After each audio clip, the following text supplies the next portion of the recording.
Welcome, everyone. I'm Emerson Green. I'm joined today by John Machnee, host of Christianity on the Spectrum. John has been researching autism for 10 years, interviewing hundreds of autistic people in long-form interviews, collecting a lot of interesting information about the relationship between autism, Christianity, and non-belief. John, welcome to the show. Hey, glad to be on here. Almost said glad to have you. I'm in other podcasting mode. You're used to hosting, yeah. Yeah, It is a great podcast. I only just started listening to it, but I listened to the episode you had with Joanna Liedenhag about yeah, relational theology, and yeah. I loved your apologetics and autism episode. That one was great.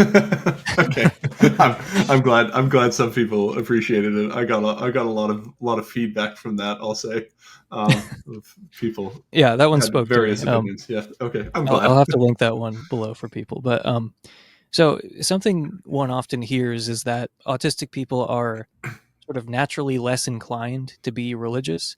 And before we get into theories about why that might be, if that is the case, first of all, is that the case? Like, are autistic people sort of intrinsically disposed to not be religious?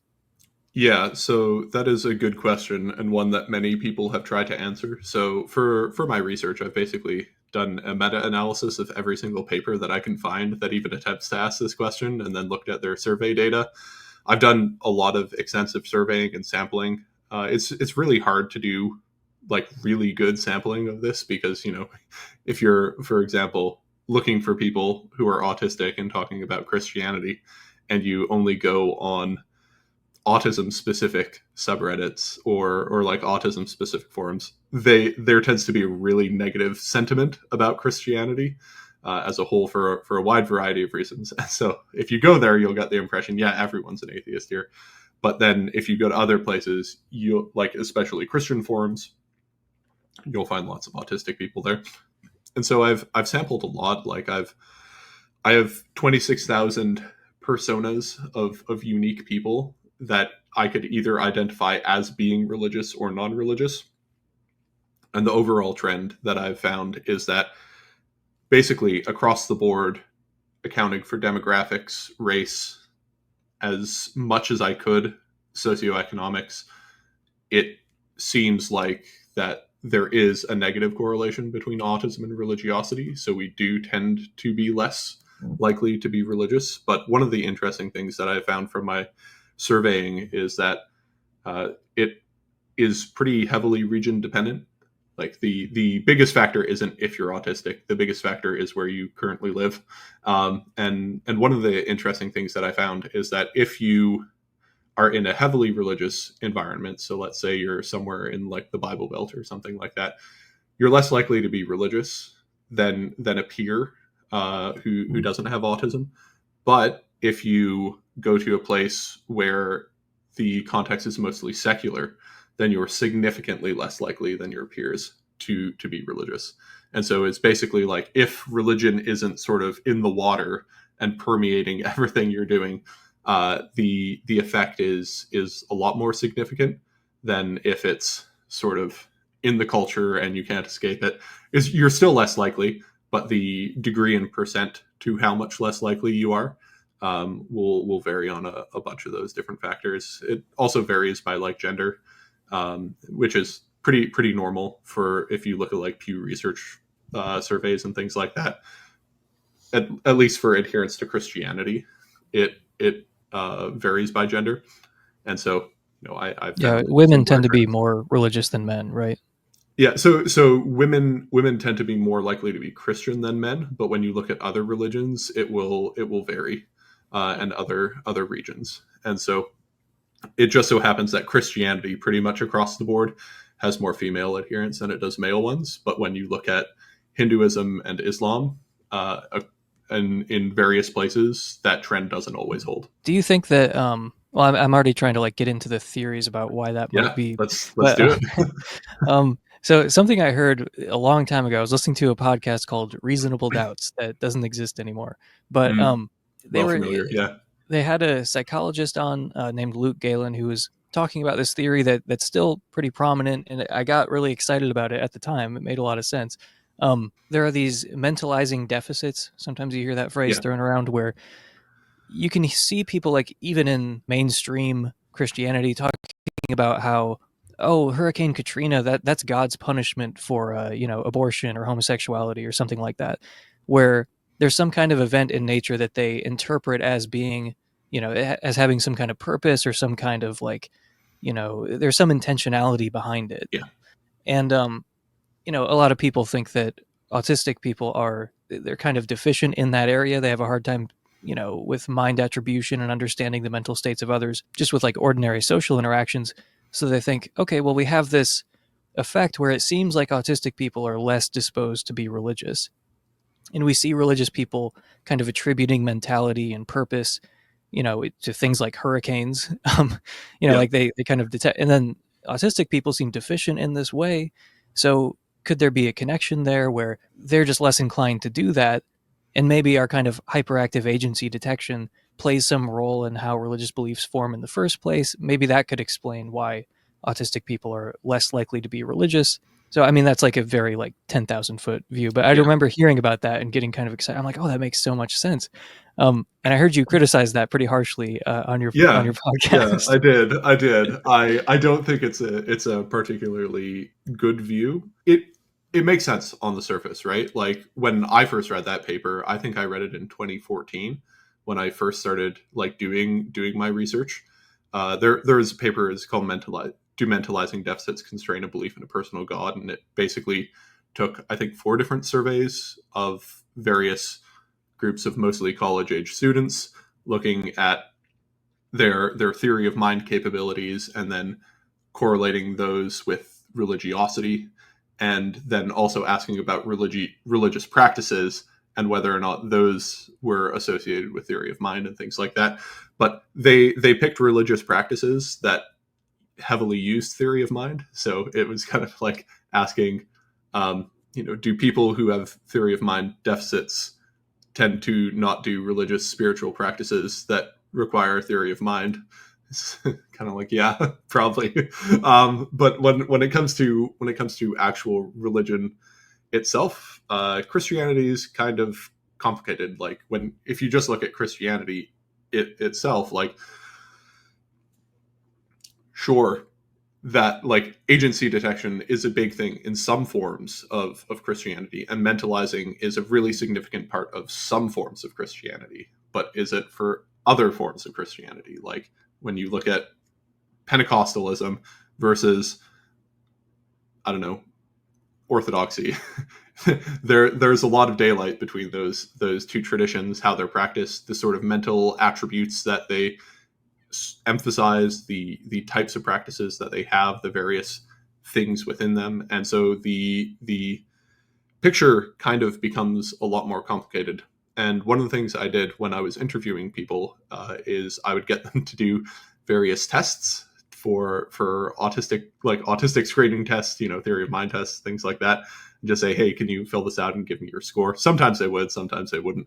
But I tried to look at that and say, okay, I'm going to do a test on someone, see what their results are, and then I'm going to do an interview and see if I can see their religious practices and how those line up to what their results were. And I just couldn't find any useful trends in those. Like people with really poor mentalizing capabilities would be like, yeah, Jesus is my best friend. And some people with really like advanced mentalizing capabilities who scored almost equivalent to a neurotypical peer were like, I don't understand what a relationship with Jesus even means. Like that language is incoherent to me Mm. and I don't get it. And then you also look at, within Christianity, the idea of you need a personal relationship with Jesus. This is particularly prominent in like North American evangelicalism. But again, if you're like a Coptic, you're probably never going to hear those words Mm-hmm. spoken. And so when you and that's just within Christianity, right? So look at something like Hinduism, completely different, practiced very differently. If you look at religions that are more orthopraxic than orthodoxic, those are going to be very different. And then when you look at just like Judaism, for example, very, very different. And there are many, many ways of being religious and practicing religious belief that just don't require those mentalizing capabilities or the sort of cognitive abilities that autistic people tend to either have a lot of or don't have a lot of. And even when I tried to look for it, I just couldn't find any good solid thing that I could like grab onto and say, yep, this is the trait that predicts irreligiosity or whatever. And what I found was instead a very like complicated sociological explanation for why autistic people are less likely to be Christian, which has far more to do with Christianity than it does to do with autism and just the way that Christianity is practiced. And I think there are lots of ways of practicing religiosity and framing religious ideas that would probably be amenable to most autistic people. It's just most of us don't encounter those forms of Christianity, and most of us don't really get it because that's just not the type of thing we encounter. So like I was raised conservative evangelical, and I deconverted when I was like 19. And when I read the paper that you're referencing, I went, oh yeah, this makes complete sense. Like, yeah, of course, autistic people are less likely to do that because so when I take those tests, I have very poor theory of mind capabilities. Like I'm very very high on the mind blindness scales, and so I thought, well, maybe that explains my deconversion. But then I thought about it a little more, and I'm like, wait a second, this really actually didn't play a role, and what played most of the role was my frustrations with doctrine and apologetics and my like absolute hatred of the like I felt like these people are just trying to tell me something that's false, and that had far more to do with it. And when I looked at why most other autistic people were deconverting, it wasn't to do with mentalizing deficits or things like that. When I asked them, you know, fill out a survey, most rank in order what your reasons for leaving Christianity were, or just write in order what your answers were, or I'd just interview them and ask them to tell me things related to theory of mind, things related to any specific autistic specific cognitive trait weren't showing up. Mm-hmm. And what was showing up though was them not being able to cope with cognitive dissonance from various things that were popping up in Christianity and Yeah. the messy practice of religion. And it just eventually got too much, and it either they either just exploded, or they found that when they removed themselves from the religious context, the cognitive dissonance just lessened, Hmm. and so they'd go back, and then the cognitive dissonance would increase, and then they would leave, and then it would lessen, and they'd come back, and then eventually they were like, why am I coming back to this? And so this is basically what was happening. But like autistic people aren't the only ones who have cognitive dissonance, right? Everyone does. And cognitive dissonance around particular aspects of Christianity aren't sort of unique to autistic people by any means.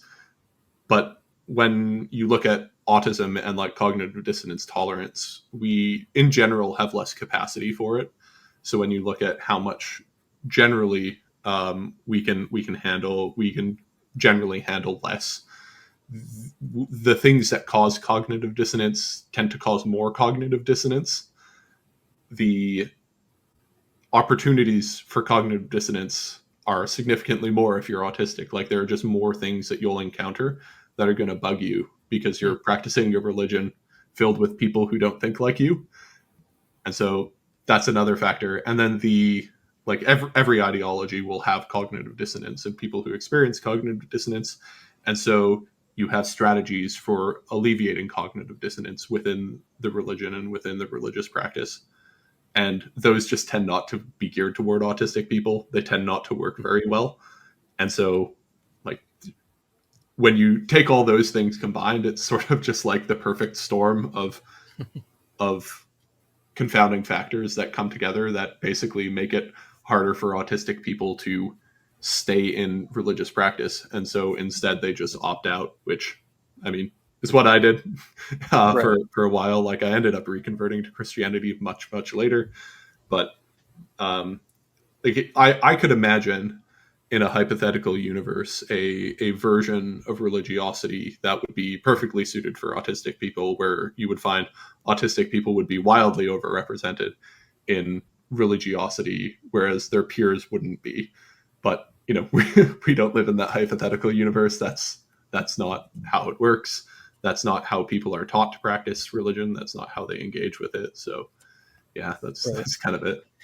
I guess, I mean, just in case that slipped by, you are Christian and you are autistic, so that Yeah, gives you kind of a unique perspective on some of this research that you're conducting. yeah. So I was diagnosed when I was 16 with Asperger syndrome, which is now called autism 1. Like, all the definitions got taken. There were like 6 different diagnoses, and now they're all under autism spectrum disorder. And autism 1 is low support needs, or like what used to be called high functioning autism or Asperger's. So I'm that, and I'm also a Christian. But for a very long time, for the vast majority of the time that I was doing this research, I was an atheist who was just Hmm. interested in religion. So Okay. I tend to come at this from a more secular, you know, study of religion and religious studies angle than I tend to come at it from an actual like religious devotion perspective. So yeah, that's sort of what my deal is. And I Yeah. see myself mostly as like an ethnographer, just a guy recording details and figuring out what are the facts on the ground and just counting numbers, like how many people do this, how many people do that, what's the lay of the land. And that's sort of how I see my work. You touched on something in there about just sort of asking autistic people, like, why did you deconvert? Why, like, Yeah, and I think that, like something you mentioned on the podcast was that the sort of a lack of the mentalizing deficit theory, the theory of mind kind yeah, of explanation didn't really accord with your own experience of deconverting. You're like, I don't know this, like it seems like theoretically a good explanation in some respects, especially yeah, I think when it comes to explaining the genesis of certain religious beliefs. How did yeah, this stuff get going in the first place, like an evolutionary history? But as an explanation for why autistic people are less religious, it doesn't seem yeah, like a good explanation. And it doesn't really accord with what you've found just in some of these interviews or with your own experience. Like, self-report data is flawed for a yeah, few reasons, but you should ask people at some point why yeah. they believe Exactly. what they believe. Um, Yeah, and yeah, the sort of cognitive dissonance pressure cooker, as you call it, I think is probably a more accurate understanding. But you were saying that autistic people have sort of less tolerance for cognitive dissonance. They yeah, have more opportunities to feel cognitive dissonance, and when they feel it a lot more intensely than yeah, like neurotypical people. They can't just like let it go, live and let live. Oh, exactly. I'm sure there's an answer for this, and I just don't know it yet. Like they will kind of Yeah, fixate on it and yeah, it will explode at some point. yeah. I liked one example you gave about the different genealogies in the Gospels. Um, didn't you mention that Comes came up a up a lot. lot? Yeah, Yeah, that's it funny. does. Like, Yeah, a lot of people cite differences in genealogies, or the ending of Mark yeah. that is either there or not there, depending on which manuscript traditions you look at. And the older the manuscript traditions get, the less likely it is to be in there. Hmm. Um, Yeah. So like, yeah, things just like so that. if people don't know, there are these two genealogies. Um, they both purport to be for Joseph, and they're different. Like they can't Yep. both be true. They diverge. They list different people. Um, yeah. So it's like that just seems like a straight contradiction. And Yeah, there are various ways of dealing with this, but it seems like you're going to have to say that one of them is wrong or the other one is wrong or they're both wrong, or you're going to have to somehow say they're both right. Like maybe one of them is actually talking about Mary, even though it explicitly says it's yeah. not doing that. Yeah, and like, how do you resolve that? you Right. you can't really, right? Because at the end of the day, they're just two different lists. And you're in a religious tradition that says the only way to be a part of this religious tradition is to believe that this book is without error. right? There are no mistakes in here. And you look at that and you're like, well, what if this is a mistake? Like, even not even saying this is a mistake, but saying I have four possibilities, and if just one of those possibilities means okay, this is still without mistake, but the other three possibilities say that there's an error or there's a mistake here, and so how am I going to deal with this? And yeah, it just comes up a lot as something that people cite as like this. I didn't even realize it until someone pointed it out to me. And as soon as someone pointed it out to me, I was like, "What the hell? What's going on here?" And like there are lots of examples like that. Other things are like a lot of critical New Testament scholarship about the pseudonymous letters of Paul, or like pseudepigraphy in First Peter, like the letters either being or not being written by Paul, and potentially being forgeries. That comes up a lot. And basically just conflicts with ideology and doctrine is the most cited reason for autistic people. Now, I will say, like, my sampling is biased to young people and males, so that's just because they tend to be the ones who are most likely to be autistic, or sorry, to be diagnosed as autistic, right? So that's the largest population that knows they're autistic, and so that's the largest population that I can find.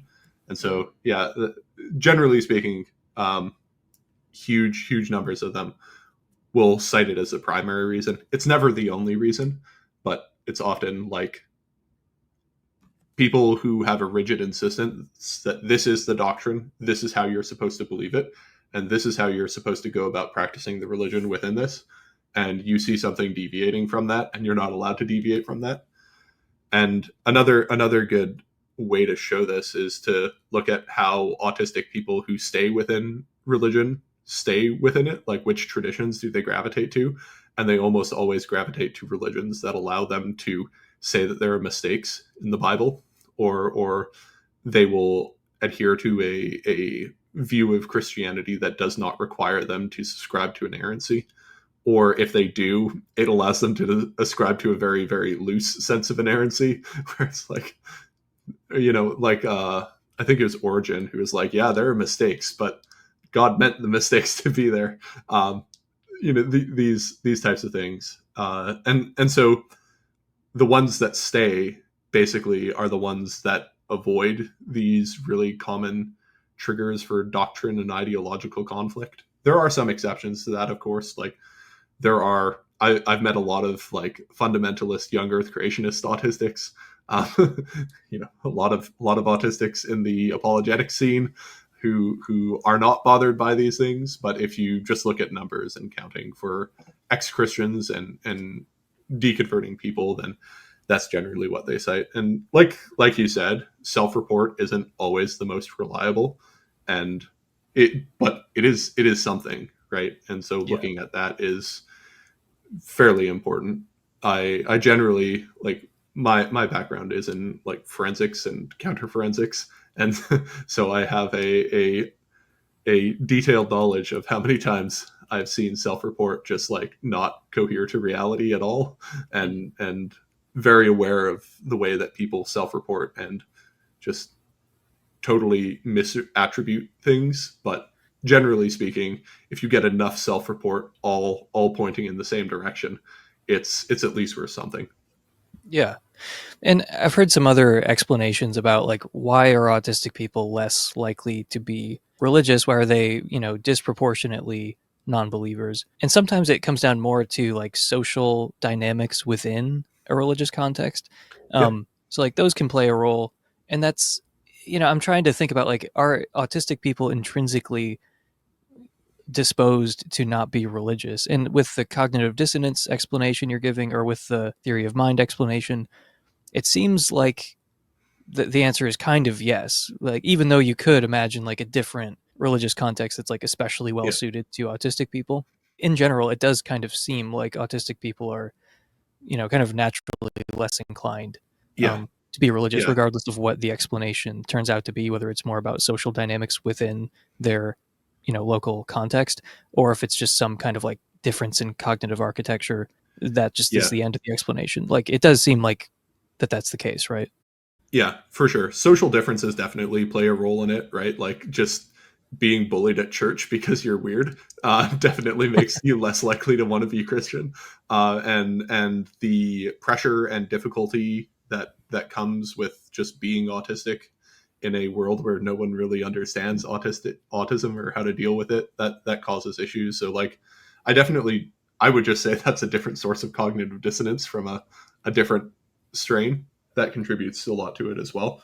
But yeah, That kind of I agree. raises this issue. I wanted to ask you a philosophy of religion question. A few years ago, I interviewed Sebastian Montesinos. He's the co-host of Naturalism Next, a YouTube channel, and we talked about the evolution of religion. And he asked me to see what you thought about this, about like if it is the case that autistic people are intrinsically less inclined to be religious, would that constitute some evidence against theism if we're just comparing naturalism and theism? Because like in the broader context, we're imagining this kind of like dialectic where a naturalist gives an explanation of religion, like, oh, here's how religion evolved, and then theists are often inclined to say, oh, well, that's just how God chose to do it. Like that's how God brought about religion. You know, he wants to be in a relationship with you, and this is how he chose to bring about a relationship with his children. Yeah, And you can do this in other areas too. Like, oh, we find out that life evolved by natural selection. Oh, that's just how God chose to do it. But it doesn't seem like these are like on a par with each other yeah. because of stuff like this. Because you know, it's not like autistic people are doing something wrong. They're not No, like no, exactly, exactly. it's not like it's a morally arbitrary feature, Yeah, and yet it seems to provide like this. It seems to impose this barrier to having a relationship with God, or like acquiring the right theological beliefs, or like in the extreme case, getting into heaven, like being saved. You might be annihilated or sent to hell for all eternity. The odds of that are increased if you're autistic.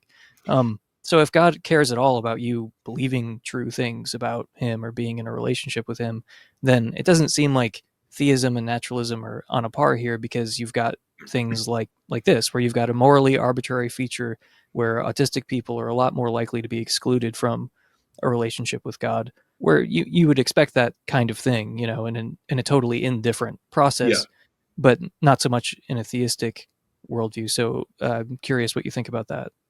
yeah. I mean, overall, I would say that's pretty accurate. I would probably agree with that.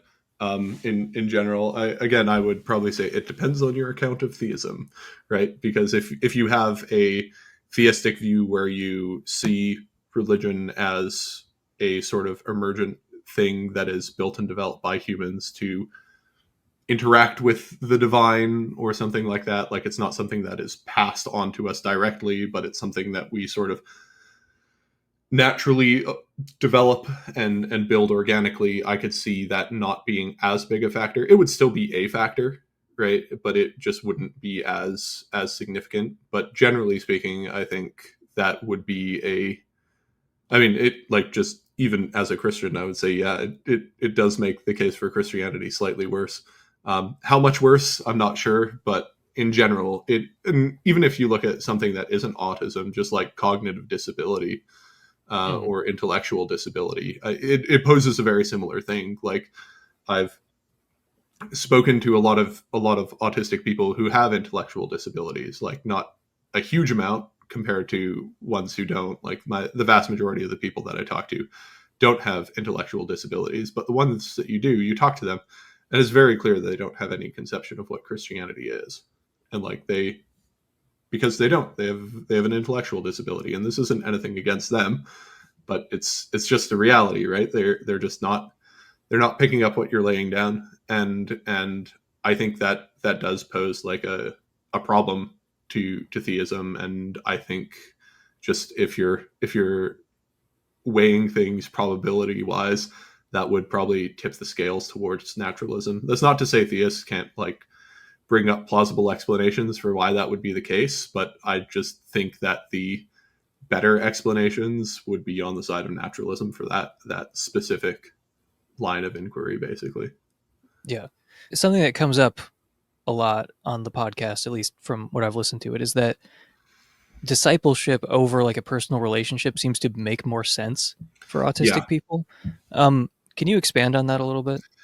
Yeah, so autistic people, like one of the questions I would ask people is, do you have a personal relationship with God, or do you have a personal relationship with Jesus, or is that concept even coherent to you, and or something like that? And the vast majority of my responses were basically no. Right, the vast majority of people would say I don't. It's like 85% would say that, and that's pretty large for like practicing autistic Christians to say no. I don't really use that language. That's not really how I engage with it.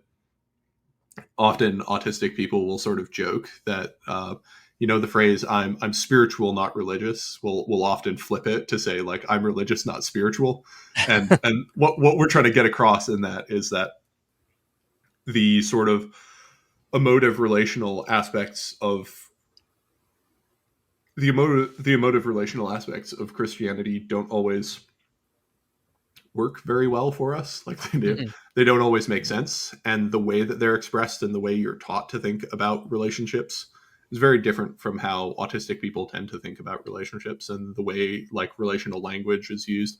So if you even just look at just autistic conceptualizations of relationships and how they think about them versus non-autistic people and relational language and attribution of feelings to other people and things like that, autistic people just do it differently. And so when you have this entire religious framework built around this idea of a personal relationship with Jesus, and you do a personal relationship very different from them, that's gonna like throw a wrench in things.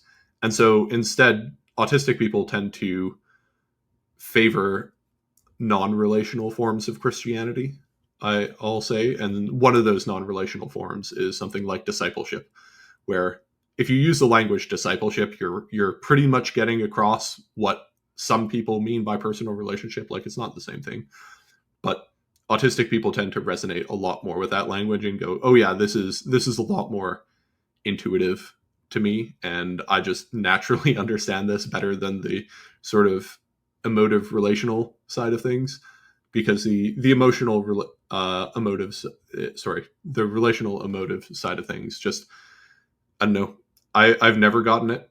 It's just never been something that's intuitive to me. There's an experience that I call the universal autistic experience, which is basically it's not actually universal. It's just mostly I call it that because I think it's funny that it comes up so much. Is basically the feeling where you're at like a praise and worship concert. I don't know. You grew up in Christianity, right? Oh Yeah, yeah, and in yeah. this kind of like emotionally hyped up Hell yeah. Yeah. worship kind of environment. You know what I'm talking about. So the music's swelling, everything's going on, people are moving with it. The speakers up front being like, I can feel the spirit moving in this room, and you're sitting there like, nope, don't feel it. Can't feel a thing. And we just don't resonate with that. And one thing that I found a lot with autistic people raised in charismatic circles is the ones who don't respond to that sort of mimetic emotional experience. And again, that's like 85% of us. It's a very large proportion.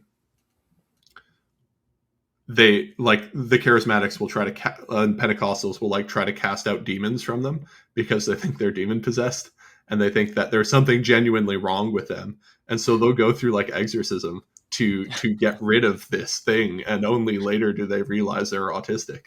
And the reason that they were engaging in this way is just their brain doesn't pick up on these things, right? Like it's probably something to do with higher order theory of mind, probably something to do with like triadic joint attention. I don't know if it is. That's basically just my intuitions from reading about these things and going like, yeah, that seems to kind of cohere with the stories that people tell me about their experiences and what does and doesn't work and things like that. And so I think it probably has something to do with that. I can't prove it, and I don't really have the tools available to me to prove it, but I think it's probably something to do with that. And so again, when you look at the actual religious experiences that autistic people tend to participate in, they tend to be non-emotive, ritualistic, and sacramental.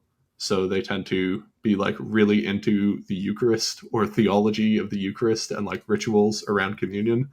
And praying to saints and things like that, or using route prayer or like structured liturgical prayer and doing lots of that and things like that. So they tend, when you look at just autistic people's prayer lives and you ask them like, do you pray, how much is verbal spontaneous prayer, just rough guess compared to liturgical like structured prayer.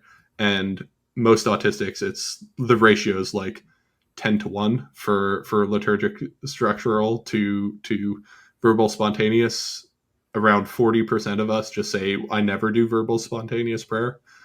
Like I never do it. I used to try doing it a lot as a kid, and it always felt really weird Yeah. because like my conception of what it means to talk to someone is like verbal communication of information across a medium, which is voice, and that's just not happening in prayer. It's like, you turn on, one guy explained it to me, how he feels like verbal spontaneous prayer is like, you open up a Zoom meeting and the camera's off and the mute's on, and so you can talk all you want to the computer, but is it coming through the other end? And so yeah, you get a lot of experiences like that as well. Interesting. Okay. Yeah, I mean, this feels kind of weird to admit, but like I like especially when I'm listening to the apologetics episode, I'm guessing a lot of people are relating to what you're saying and like what you just described. I Yeah, relate to a lot.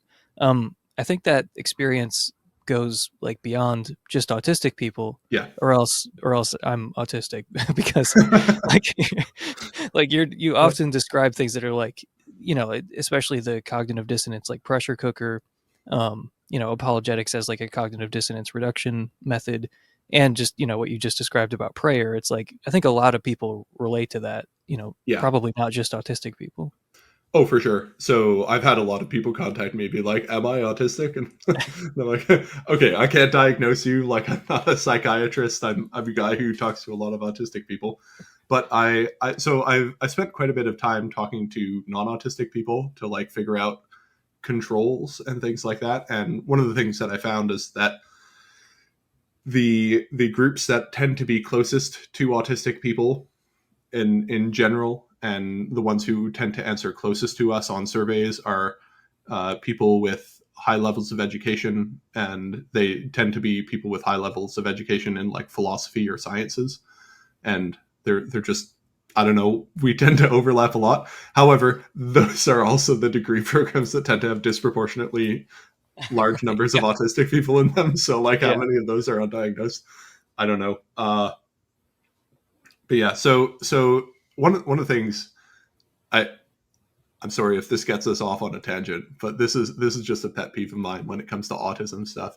Is, you go on TikTok or Instagram and you look at autism, and you'll find a video and it's like 10 signs you never knew are autism, and it's like, sometimes you get tired at parties, and it's like describing super benign features, and it's like, that's not a sign of autism, that's a sign you're a person. Like, one thing that I often describe about autism is there is no singular experience that is unique to autism. What makes autism different is frequency and intensity. Mhm. So everyone, like autistic people, are human beings. They share in the same realm of experiences as human beings. It's just when you look at the sort of frequency and intensity of those feelings and those experiences, autistic people will be on the very high end of that, or like on the very edges of the bell curve with respect to some. And some of us will be like normal with other aspects, but really extreme on other ends. So like, it's a frequency and intensity thing. And so there will be people who aren't autistic who are just like close to us, who do relate to a lot of it. But Mhm. yeah, so I have had that quite a bit, and I mostly tell people, if you think it's something, do some of the autism screeners and like maybe look into it, but you don't use this podcast as a diagnostic tool. Yeah, This is not. actually, I did want to ask you about that. About like, what do you think about this trend of every man, woman, and child thinking they have autism, and like especially on social Oh. media. I mean, especially with like Zoomers, I don't know Yeah. why they literally all think they have autism, and most of them certainly don't. I would assume. Yeah. Yeah. So there are a whole bunch of factors that feed into this, right? So one of the big things that's happened is the diagnostic criteria for autism has expanded significantly since like the 90s. So Asperger syndrome has been around since like the Second World War, but it only became popularized and talked about in the English speaking world in like the 1990s. And when it started getting talked about, because most of these people who are like coming out as autistic are not coming out as like autism 2 or 3, they're coming out as autism 1, right? Or like the high functioning end of the autism spectrum. It's not like you're all of a sudden finding out a person with like really high support needs who needs a full-time caretaker just realizing they have autism, right? It's Yeah, they're always they're it's not like, always oh, is that why I bang my head against the table yeah, sometimes? exactly. That's not who's coming out. It's mostly people who would potentially be on the high functioning end of that. So when Asperger's was first like brought into the English speaking world, it was thought to mostly be something that affected boys at a ratio of 10 to 1, boys to girls. And so basically from then till 2010, girls were overlooked for diagnosis, and boys, young boys, were basically the ones that were caught. And if your school didn't have screening for Asperger syndrome, you wouldn't have been caught in the diagnostic process. So the only reason that I know that I have Asperger syndrome is because the Big Bang Theory came on when I was in high school, and people were talking about Sheldon, and they were making comparisons to me about Sheldon. And then I looked up Asperger syndrome and I was like, holy crap, this describes me almost perfectly. And then I talked to someone about it and they were like, oh, yeah, no, you're like one of the most typical cases of male Asperger syndrome that I've ever seen. And I'm like, oh, cool, I guess.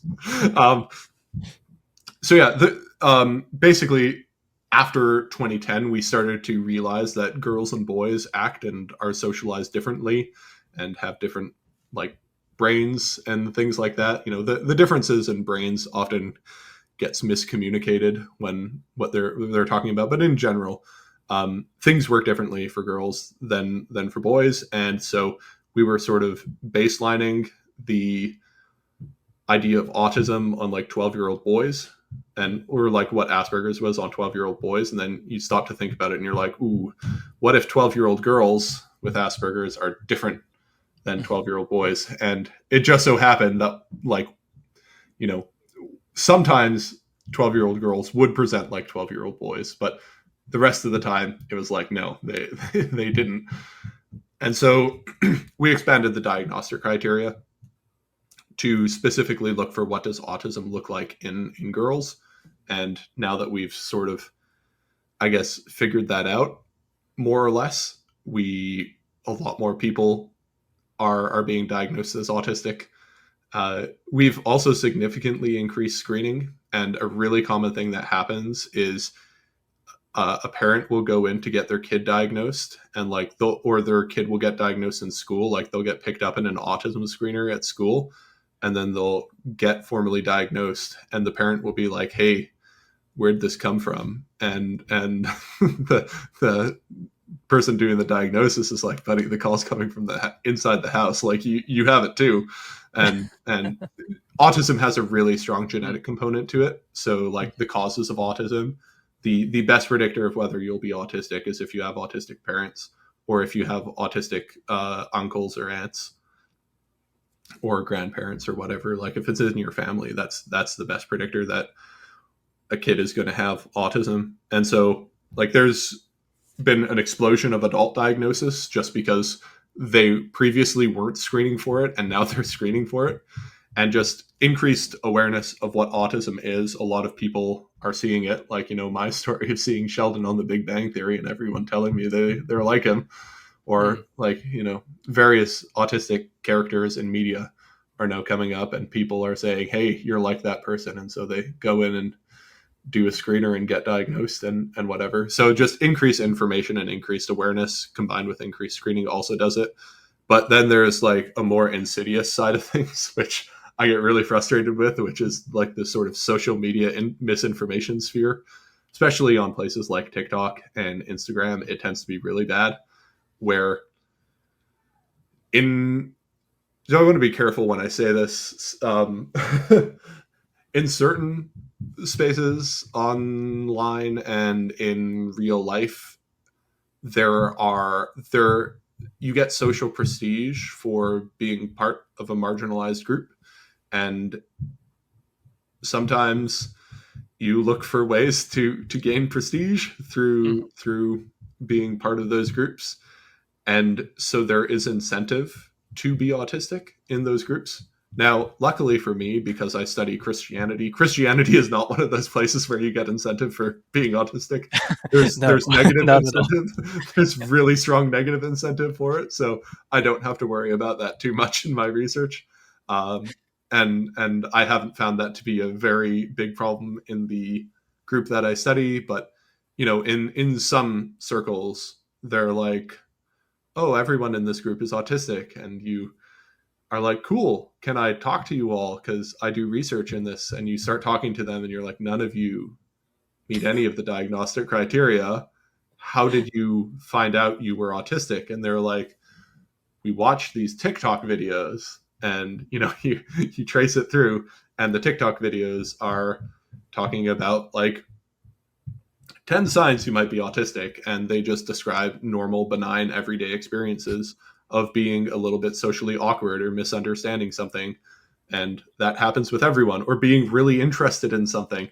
Mm. And they don't really factor in frequency and intensity in those calculations. And so they go, oh yeah, sometimes I get annoyed when I hear very loud fire alarms. Maybe that's hypersensitivity to sound and things like that. And because on TikTok and on social media, you're mostly looking for engagement, you're not really going to explain that actually there are many other things that you need to look for, and you need to take into account all these other things. There are those factors. And then like the autism community itself is a sort of interesting place, I'll say. I've been in autism communities since like 2009, so I've been in them for a while. I've been in the autism trenches for some time, and the form and shape of communities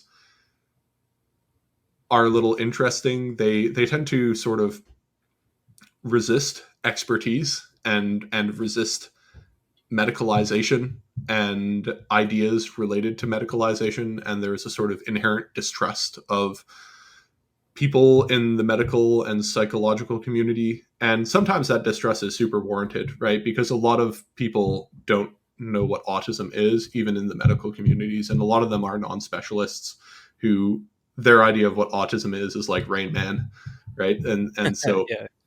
and so like they'll deny a person a diagnosis because they're like, well, you can spell your name and you can talk, so you're not autistic.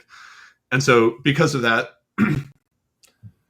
there's a rejection of certain forms of expertise and certain forms of like credentials that probably would act as gatekeepers, that get rejected by the community, not the community as defined by autism, but as defined as self-identity with autism. Right. And The so there's doctor's a just lot of like, "What's 1,476,012 yeah. times Yeah. 27?" You can't answer, "No, you're not autistic, sorry." Yeah, exactly. And like things like that do happen. Or a person who's clearly autistic who shows up, who's a woman, will get denied a diagnosis because they're like, autism is a boy's thing.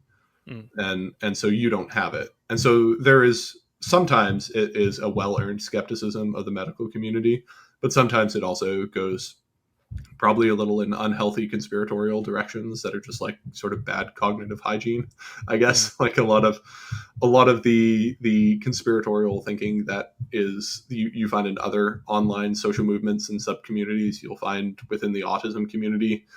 And there are a lot of autism advocacy is pretty progressive coded, And so Mm-hmm. there are big emphases on things like intersectionality and inclusion, and they get really mad at you for excluding people or for putting up barriers to communities and things like that. And self-identity is treated as totally valid. And so, what is stopping you if you gain social prestige from it in these places? And people will actively get mad at you or get mad at other people for socially gatekeeping it and saying, I don't think you meet the criteria for autism. And like, and what are the drawbacks there? Like, if you look at social incentives, I mean, seems in a lot of cases there are social incentives. And I mean, part of it's also just like because there is significantly increased awareness of autism, it's sort of become like a meme where it's used as like an edgy joke to call something autistic or call someone autistic or to say, oh, I'm being so autistic, when you're like trying to describe how you completely misread a social situation. And so like they'll be like, oh, I'm so autistic. And they're not talking about like actual diagnosed autism. They are talking about just the sort of cultural idea of a guy who doesn't understand social situations or is like really intensely interested in German tanks from the Second World War or things Trains. like that. Yes, yeah, and or like introversion or something like that, where their idea of what autism is, so they'll like meme about it, and so sometimes it's not super sincere, but yeah, because of a lot of those factors that happens. And then there's also like what I call the autism influencer or like griftosphere where there are a lot of like autism coaches, and the autism coaches only qualification is that they were recently diagnosed with autism in their like late 20s early 30s, and they're like, now I'm going to help other autistic people navigate things. And so they come in with very little understanding of autism. They basically come in with their own experience of autism and this idea of, I guess, standpoint epistemology, where it's like my experience with autism allows me to be an expert on autism. And that's almost never the case, right? Like a lot of autistic people, I talk to them all the time. We have very weird intuitions about other autistic people. One of Mm. the things I ask them is just like, what do you think about other autistic people? Like, do you think other autistic people are less likely to be religious? And they'll say something like, I can't understand why any autistic person would not be religious. It's like, okay, weird intuition, but cool. Like, I guess that's interesting to know. And so like, because they have been diagnosed with autism and they're now like an influencer on Instagram talking about autism, they're not very good. Like, they have no background in evaluating scientific papers. They don't really have the academic background. They don't have the sort of any cognitive science or psychology training. They don't have any of that relevant background. So they misread papers and things like that, Mm. and then spread things from misread papers. Or they will basically just echo things that other autism influencers have said that aren't entirely accurate.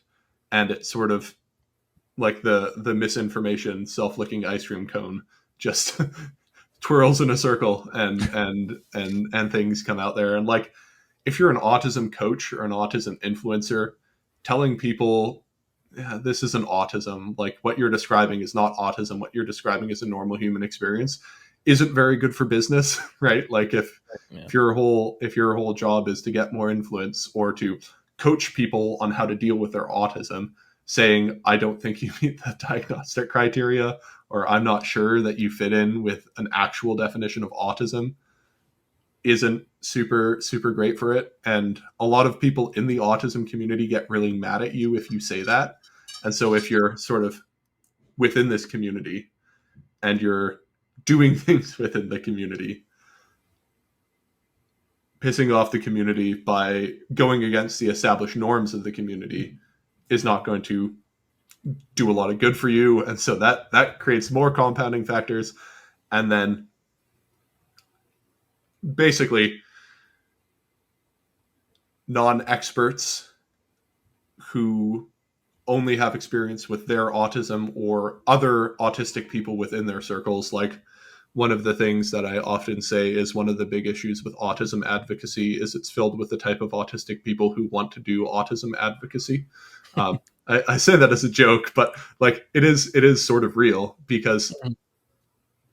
that's a self-selection bias where Yeah. only the types of people who are sort of very conscientious, very interested in social justice and things like that will gravitate towards those places. Like I've I got involved in those communities and then immediately self-selected myself out of it because I don't know, my background's like I used to be like a signals intelligence officer in the military. Like I do not culturally fit well with sort of online activism circles. I'm very like rationalist, show me the numbers, show me the data. I don't care what your personal experience is, and that doesn't really Mhm. vibe well with those communities. And so the communities self-select for a specific type of autistic person, and then they surround themselves with other of those types of autistic people. And so their idea of what autism is gets heavily influenced by the other autistic people around them, and they're not looking for the autists on 4chan, right? Like they're not encountering those guys. They're encountering the very sensitive people who go into activism because they care about social justice and progressive politics, and not the guys who are like modding Victoria to have like more accurate Hitler speeches. Um, but that's also autism, right? Like Yeah. these groups are both autistic, and rarely do they ever meet, and so you sort of have reinforcing ideas of what autism is that get away from the actual like diagnostic criteria and the actual analytical markers of autism with frequency and intensity of experience. And that yeah that's basically what you get. So some of it's just benign. We started looking for it and we found a lot more of it. Some of it is we expanded what the diagnostic criteria is, and then some of it is there's just a lot of garbage on social media that a lot of people who don't understand what they're talking about mistake for something valid, and then just get bad ideas about that. I have quite a few like friends who are researchers that I've met over the years, and like psychiatrists and psychologists who will get people in their offices being like, I have autism, and they have to sort of gently explain, you don't meet any of the diagnostic criteria. You might have what you think is autism, but have you considered this is something else? And uh, yeah, that does happen, and it's been happening a lot more. It's not a big enough problem that I feel like I need to do something about it. Like it's relatively harmless. It's mostly just annoying. But like in terms of actual material harm, it's very low down on the list of things that I care about. So I tend not to spend too much time dwelling on it. And generally speaking, I found self-diagnosis in the communities that I research is pretty accurate. Like a lot of people that I've found who self-diagnose, like they fall in line pretty closely with the diagnosed autistic people. And if you were to take two samples, one sample of people who are formally diagnosed and one sample of them who aren't, it would be very hard to differentiate between the two just looking at all the data that I have from my specific community. But again, within Christianity, there is negative incentive to Yes. identify as autistic, and so that sort of I don't have to deal with the brunt of that. I have found that the demographics that are most likely to inaccurately self-diagnose as autistic tend to be very young, impressionable teenagers who have a very strong progressive bias in their social media consumption, and so that group is the most likely to misdiagnose it from the sampling I found. Hmm. Uh, I don't know if those trends hold across. It's take this as anecdotal information from a guy that does a lot of data analysis, not as like the word of God. Yeah. No, I mean, I did want to come to some of those negative incentives within Christianity in a moment, but I do know what you're saying, where there are incentives on social media, especially on TikTok, to diagnose yourself and to like basically like there are incentives to say that you're mentally ill. Like, I mean, Yes. there are actually like one of the craziest stories I've ever heard. I've brought this up a couple times on the podcast. It was a Wall Street Journal article about an outbreak of Tourette's among Yeah. teenage Yeah. girls on TikTok. Like, Yeah. literally Tourette's was spreading via social contagion on TikTok, where Yeah. there were all these people who were manifesting symptoms of Tourette's. And like it literally just spread, and like the doctors had to address it. They had to like have like a conference and like issue some statement where they're just like, there are all these teenage girls who think they have Tourette's and they Yeah. don't have Tourette's. And there's a shocking number of people who think they have dissociative identity disorder on Yeah. TikTok. There's like a Yeah. whole sub community of people who believe that for some reason. Um, Yeah. but yeah, the same kind of incentives are probably at work within, you know, I guess the autism influencer sphere, which is a thing I just found out exists. Yeah, Um, yeah, no, it super exists, and it is like the bane of my existence. I don't know if you follow me on Twitter, you'll probably see. I try not to do too many outbursts about it, but like there are all these autism influencer pages, and if you follow me enough on Twitter, you'll see me like saying, "No, this isn't autism. What are you talking about? Shut up. This is stupid." Um, me, yelling at a tornado trying to come for me while they have like 800,000 likes on a post that's saying something like, "Did you know that autistic people are actually magical wizards who have the ability who never lie," or something like that, or we're so much morally better than everyone else.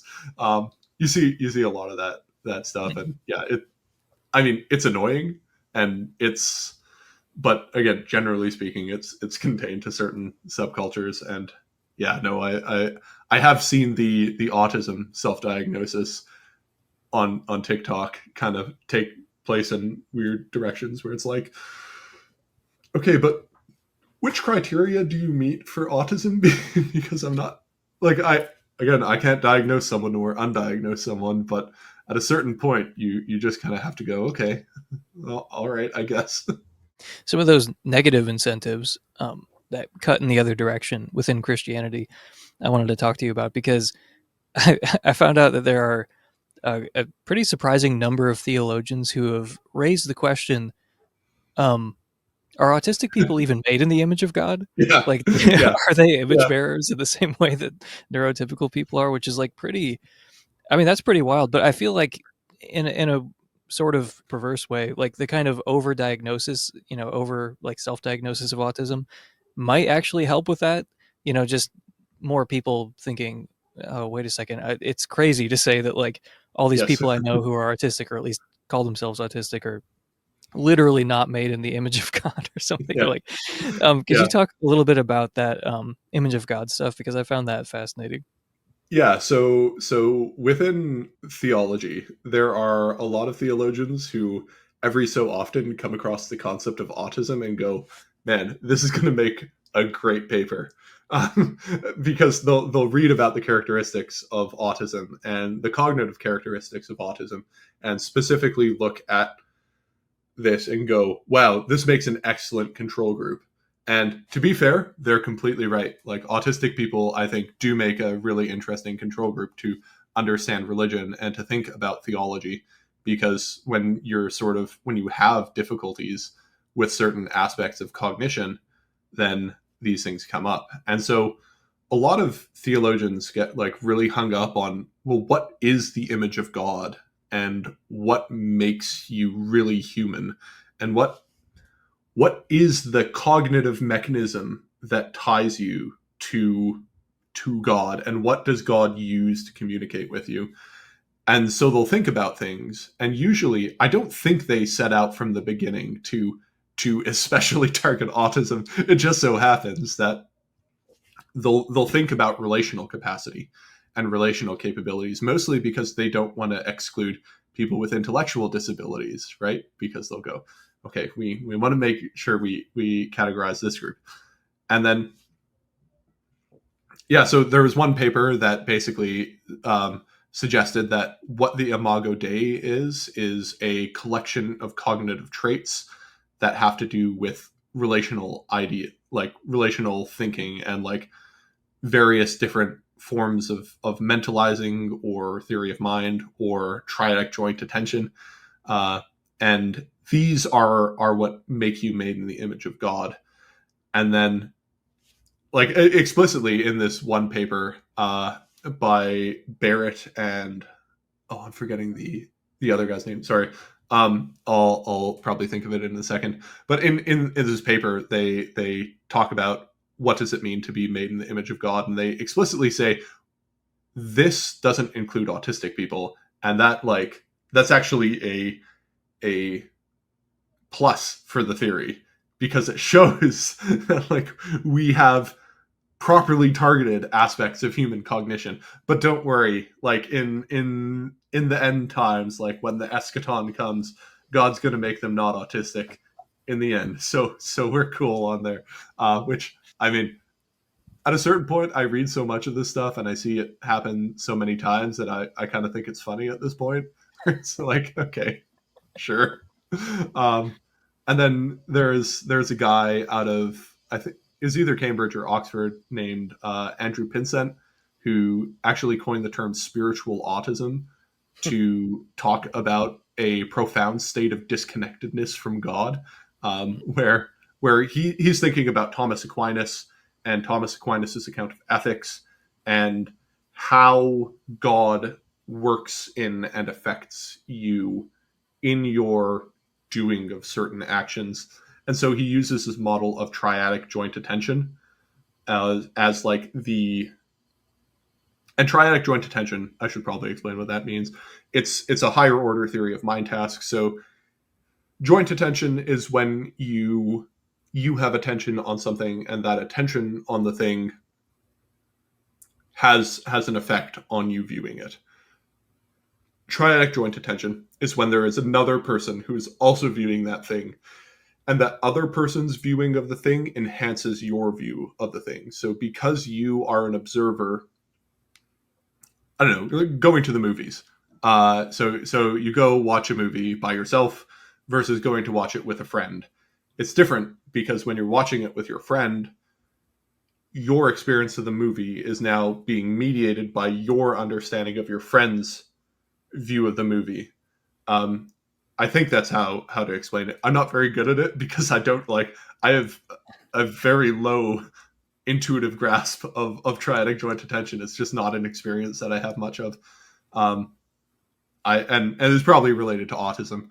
And so like, by the way, this not universal across all autistic people. Some autistic people don't at all struggle with triadic joint attention. It's just some of us do, and it's probably related to autism. So like, let's say you're watching a movie with a friend that you've already seen, and you know that a joke's coming up or something, or like a really good part of the movie. And so your re-experience of that movie is now enhanced because you're thinking about the other person's understanding, or your understanding of the movie is being changed by the modulation of your knowledge of knowing another person is watching it. And so that's called triadic. It's joint attention, and it's triadic because there's like three things in it: the subject and the two observers, and the experience of the observers is affected by the presence of the other observers. So watching a movie with a friend is different than watching it by yourself, type of thing. And so Pinsent basically goes, how does God work with you in your sort of development of virtue ethics and this account of virtue ethics and the cultivation of these things in Aquinas? And he goes, it's sort of triadic joint attention with God, right? That's what makes you do it. And then he goes, oh, wait a second. What would be the opposite of this? And he goes, I know the term, spiritual autism. And so he explains, and he describes this as like a damnable reprobate state, where it's like a place where you don't want to be in this place. He doesn't necessarily say you're going to hell, but he definitely describes this as a bad place to be. And then autistic people were kind of like, hey, Andrew, what the hell? What are you doing here? And he goes, oh, no. This isn't this isn't real autism. This is metaphorical autism. And it's like, what does that even mean? Like, you're obviously talking about us. It'd be like if you had an idea of like spiritual womanness and you described it as like, I don't know, a whole bunch of sexist stereotypes. And then when someone's like, hey man, what the hell are you doing? Oh no, I don't mean real women. I mean metaphorical women. Like, it doesn't make this better. And then Eleanor Stump, who is a ethicist and a, I think, philosopher. Mm-hmm. Yeah, she's very popular. I in fact enjoyed quite a few of her works. I thought she's pretty cool, but she had a lot of ideas about like, so Pinsent was one of her students, and she also wrote a lot about like mirror neurons and how, I mean, I'm pretty skeptical of a lot of the mirror neuron stuff. I think a lot of people now these days are pretty iffy on a lot of the promises of Like mirror as a neuron theory research. of autism, or just in general? Yeah, as a theory of autism. Yeah. And then in general, I mean, it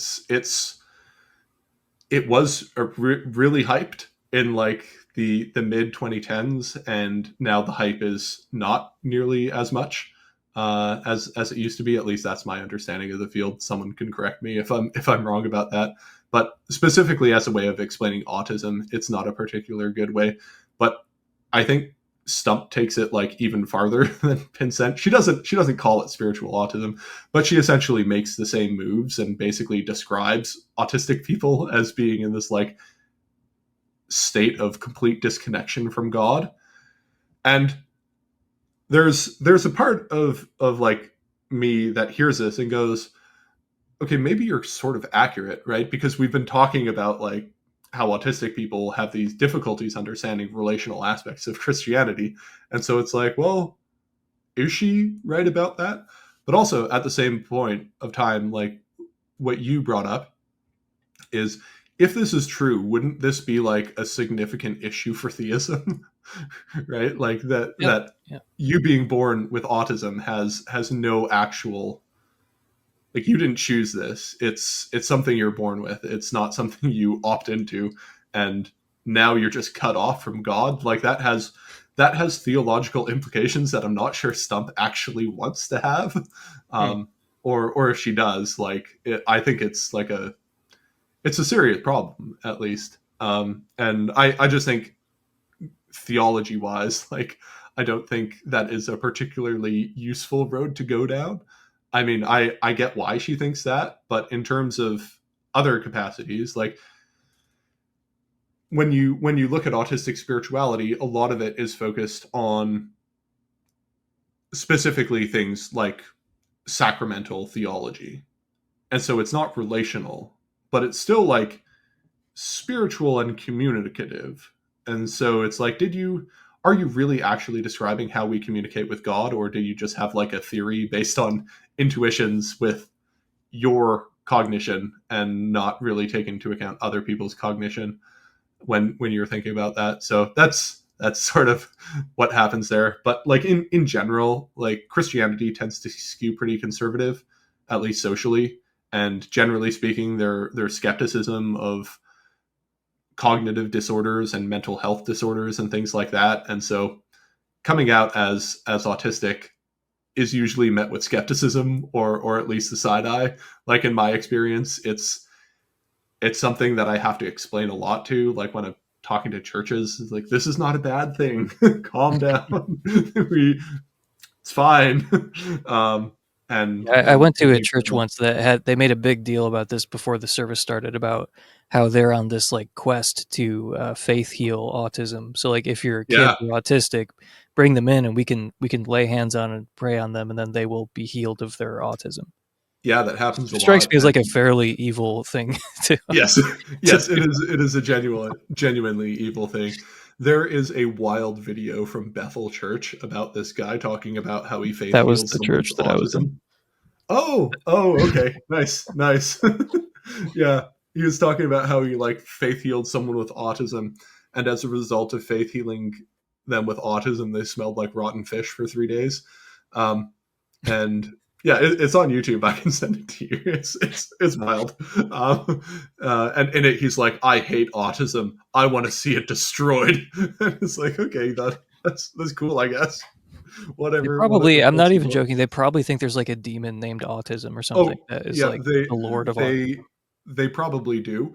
Um, I know, like I've spoken to autistic people who have literally had someone try to cast a demon named autism out of them, um, so that they could feel the Holy Spirit moving through them again.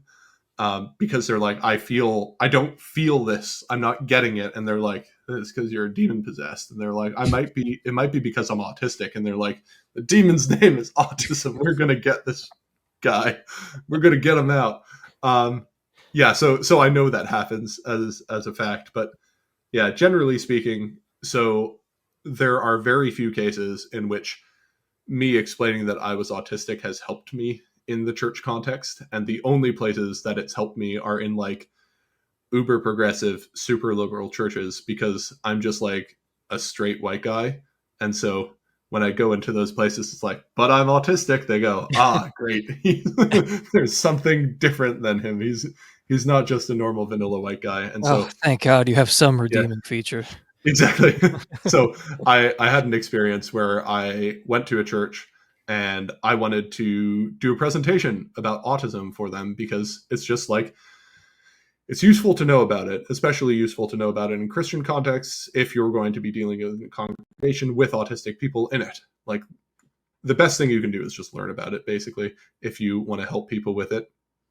Learn what it looks like, learn how we act, learn how to do that. And they went, we don't want to hear from people like you. And I was like, you don't want to hear from autistic people? And they're like, oh, I didn't know you had autism. And then they let me present. Um, it was funny. Like I initially was quite annoyed, but I have chosen to find it funny. Um, Oh my God. yeah, Oh, that's yeah, crazy. So, yeah. so they let you speak to their congregation of like They 7 did. people. Yeah, yeah. They did. So yeah, but generally speaking, the places where it has social incentives are not very common and not very numerous. And so, Mhm. yeah, generally speaking, the over self diagnosis is not a problem in the population that I analyze. And the people who do self diagnose are usually pretty accurate. So I've tracked people who initially self diagnosed and then went on to get formal diagnosis. And it's a pretty significant portion of them that were successfully diagnosed on the first time. Like they didn't have to doctor shop or hop, but like that is also a thing that people in the autism community do. They'll like the online autism advocacy community. They'll go to a doctor. They won't get diagnosed, and so they'll go to another doctor, and like by the fourth time, they'll finally get one that'll diagnose them. So usually the ones that I tracked that were self-diagnosed who went on to get formally diagnosed, the ones who didn't get formally diagnosed when they were seeking out a diagnosis is like extremely low, like 4 or 5%.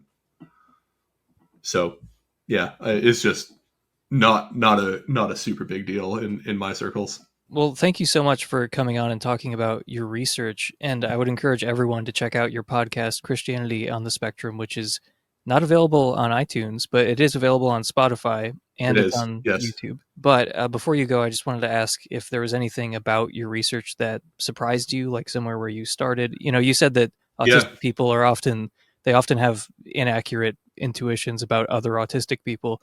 Um, is there anything Yeah. that kind of surprised you as you were conducting your research? Oh man, there's so much. I did not expect to find so many furries. There are a lot of them. There are a lot of Is them. that an autistic thing? Yeah, yeah. There's a really heavy overlap between the furry community and the autism Wow, community. I didn't Um, notice I that. I was actually invited to like a VR chat, Latin Vespers. So Vespers done in Latin in VR chat, and everyone else is a furry, but me. Uh, so I was invited to that. Is like 7 or 8 autistic guys who are doing Vespers in VR chat as furries because you don't need a priest to do that. But uh, yeah, so that was pretty shocking. Just learning about that. Autism They're intersects all with in costume, and you're the only one who's not dressed yeah up. yeah That's so in the funny. VR chat in the VR chat. Yeah, because I don't have VR chat. I just I got the app on my computer and I just logged in through my computer, and so I was the only one not on VR chat.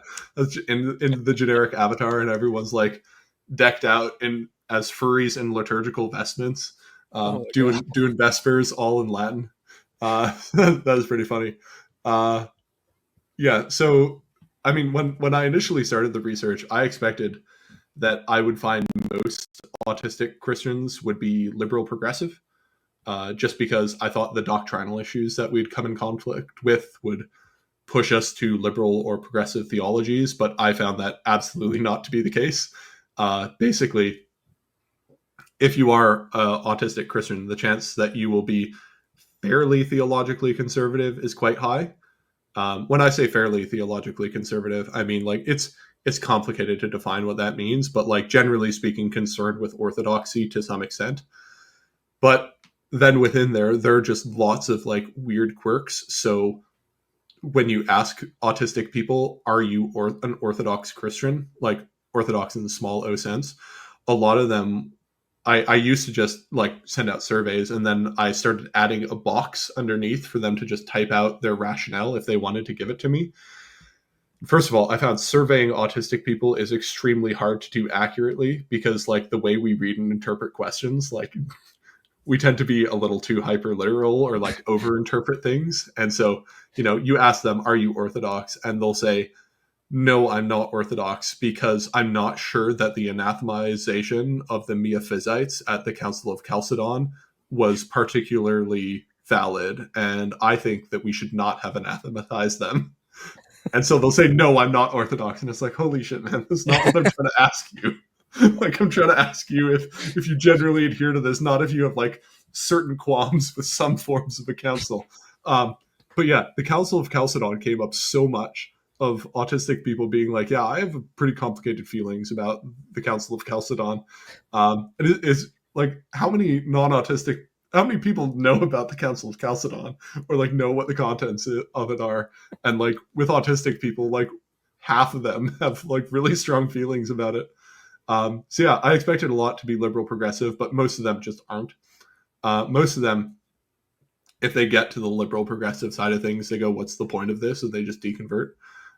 So yeah, the ones that stay in don't, and generally stay on that side. So I really wish I would have written all my predictions down beforehand, just because it would have been funny to look at how wrong I was about every prediction I made, based on my own intuitions about what I thought autism and Christianity would look like.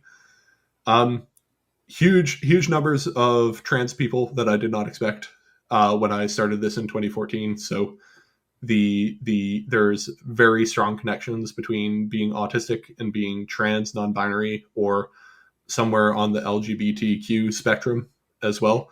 And so there's lots of intersections with that, which makes for interesting interactions with Christianity. There's a lot of stories about like people. So like my story, for example, I had pretty severe gender dysphoria as a teen. It went away, but like as a teenager, I had it, but I didn't. I thought everyone had it because at Bible camp, everyone was like, your body's going to change and you're going to have these feelings, and they were very vague about it.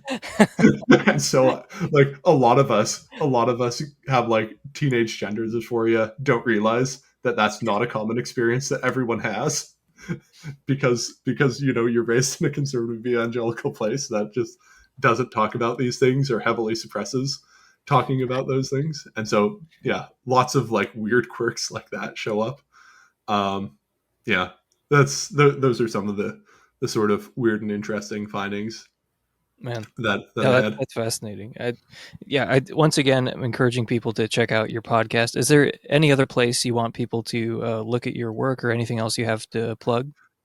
Yeah, you can find me on Twitter at Christianity on if you want to follow me there. I'm also on Blue Sky, but I don't post as much to Blue Sky just because I don't know. People are nicer on Blue Sky and just generally more civil, and so it's harder More to. fun.